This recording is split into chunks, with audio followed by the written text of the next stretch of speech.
இந்த படம் யாரோடது சொல்லுங்கள் பார்க்கலாம். இவர் யார்? இவர் கிருஷ்ணர், இவர் அர்ஜுனன். பாருங்கள், ஒரு நாள் வகுப்பறையில் என்னோடய மாணவர்கள்ட்ட கேட்டேன், நீங்கள் என்னடா ஆக போகிறீங்கன்னு சொல்லிட்டு. பசங்கக்கிட்ட ஒவ்வொருத்தருக்கும் ஒரு ட்ரீம் இருக்கும்ல, சரியா? அது மாதிரி என்னோடய மாணவர்கள்ட்ட நான் கேட்பேன். டெய்லியுமே நாங்கள் ஒரு 5 மினிட்ஸ் டெய்லி கான்வர்சேஷன் நடக்கும். அப்போ கேட்கும்போது இந்த கான்செப்ட், மிஸ் நான் ஒரு பெஸ்ட் டிரைவராக இருப்பேன்னு சொல்லுவோம் சில குழந்தைங்கள்லாம். என்னடா நீ டிரைவராக இருப்பியா? ஸோ ஆனால் உண்மைக்கு பாருங்களேன், பகவான் கிருஷ்ணனுக்கு அர்ஜுனன் எப்படி இருந்தார்? ஒரு தேரோட்டியாக தான் இருந்தார், ஓகேவா? ஆனால் அதே நேரத்தில் என்ன பண்ணார்? கிருஷ்ண பகவான் அர்ஜுனனுக்கு என்ன பண்ணார்? இதே சேவை தானே செஞ்சார். கடவுளுங்கிற அணம் இருந்ததா? சரியா? இந்த மாதிரி இறைவன் அப்படிங்கிற கூடிய அந்த தெய்வம் இருக்கு இல்லையா, இந்த இறையருளற்ற மனிதனுடைய அடையாளங்கள் என்ன சரியா? அதுதான் பார்க்க போகிறோம். இந்த கீதா உபதேசத்தில் இறை அருள் செல்வம் பெற்ற அந்த மனிதனுடைய அடையாளங்கள் என்னென்ன, ஓகேவா? பாருங்களேன், அவங்க யாருக்கும் பயப்பட மாட்டாங்கங்க. கடவுள் என் கூட இருக்கார், நான் எல்லாத்துலேயும் ஜெயிப்பேன்னு யாருக்கும் பயப்படாமல் போய் வாழ்ந்துட்டே இருப்பாங்க. முதல்ல இறைவனை எப்படியாவது நல்லது செஞ்சு அடையணுங்கிற எண்ணங்கள் இருக்கும். மூணாவது பார்த்தீங்கன்னா, எப்போவுமே சமநிலையோடு எல்லாரும் என்ன பண்ணுவாங்க? இருப்பாங்க, வாழ்வாங்க. தானம் செய்கிறதுல வள்ளலை போல இருப்பாங்க. ஐம்புலன்கள், கண், காது, மூக்கு, வாய், செவி சொல்கிறோம்ல, இந்த ஐம்புலன்கள் தன்னோட கட்டுப்பாட்டில் வச்சுருப்பாங்க. எது பேசணும், எது பேசக்கூடாது, எதை பார்க்கணும், எதை பார்க்கக்கூடாது அப்படிங்கிற எல்லா விஷயங்களும் அவங்களுக்கு தெரியும். சுய கட்டுப்பாட்டோடு இருப்பாங்க. கடமையை முறையாக செய்வாங்க, சரியா? அதாவது நம்ம சாஸ்திரங்கள் என்ன சொல்லுதோ அதை என்ன பண்ணுவாங்க, சித்தாந்த வாழ்க்கையில் தன்னோட சொந்த வாழ்க்கையில் வாழ்ந்து காமிச்சு மற்றவங்களுக்கு முன்னுதாரணமாக செஞ்சு வாழ்வாங்க, சரியா?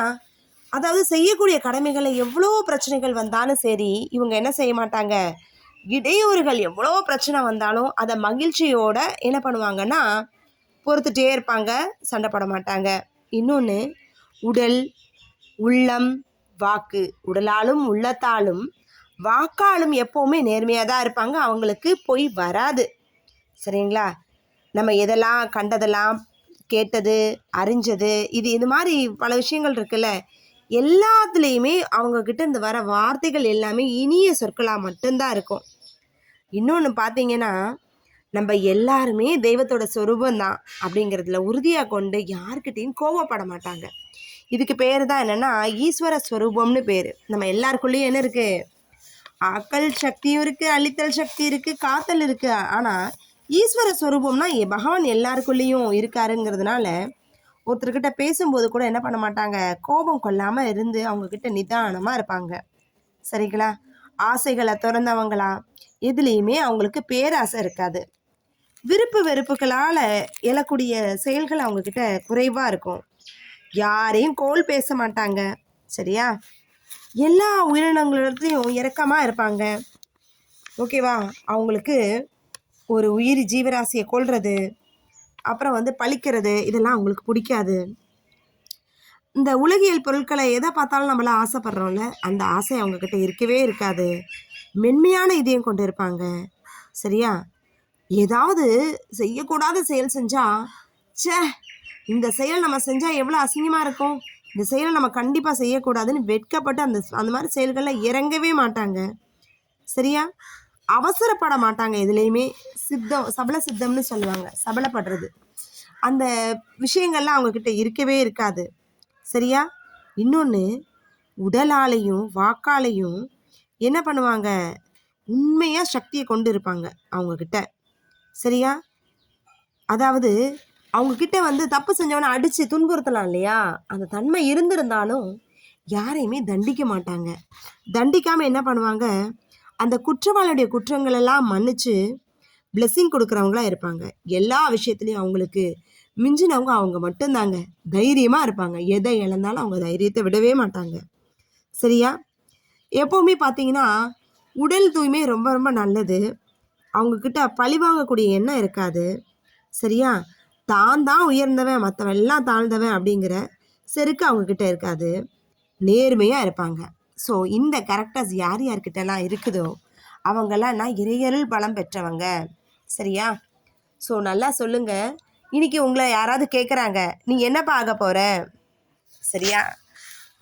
உங்கள் பிள்ளைங்க, உங்களோட மாணவர்கள் உங்களை கேட்டால் நீங்கள் என்ன சொல்வீங்க? நான் என்ன ஆக போகிறேன் அப்படின்னு சொன்னால் உடனே என்ன சொல்வீங்க? நான் டாக்டர் ஆக போகிறேன், லாயர் ஆக போகிறேன், இன்ஜினியர் ஆக போகிறேன். ஒவ்வொரு குழந்தையும் ஒரு ஒரு திறமையோடு சொல்லும்ல. அப்போ நீங்கள் என்ன சொல்வீங்க? நான் இந்த மாதிரி தான் ஆக போகிறேன்னு சொல்லுவீங்களா? ஸோ அப்ரிஷியேட் பண்ணலாமா?